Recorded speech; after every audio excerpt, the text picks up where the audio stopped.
Okay, welcome to introductory course for Paso Doble, and today we would like to introduce you to the Paso Doble positions, how to do poses. So poses very much will be depend on our shape, because we already introduced a little bit arm styling and a little bit shaping, which was stretching your thighs, using your hip forward motion, having that circular arms. So for example, if we stay on one leg and we would like to create a silhouette, matador silhouette, which will be the most simple way to create a pose, through using the shape and using the arms. That's how we create a pose. And the key of this pose, it's your shaping through the hip area and positioning of your arms.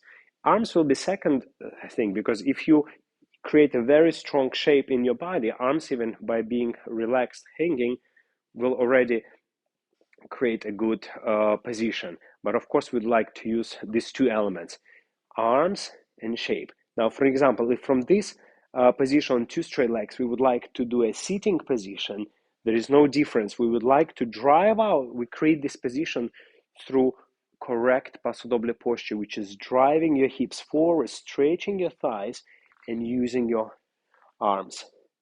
So any position is being created through these two elements. So try the same on other legs. So on the two straight legs, we'll use our posture and our arm style. And if we have two bent legs, we have exactly the same idea. Now, also, there is a lot of position in Paso where we cross legs. It's exactly the same. Also, you can use under your bum these muscles to produce a little bit more stretchingness of your thighs in front, and it will drive hips forward.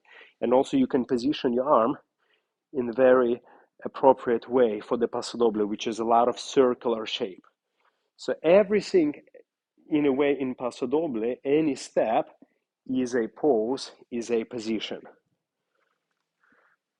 So this is more introductory. In next videos, we'll go more depth with the drills, exercises, more technical secrets, how to create much more beautiful positions for Paso Doble.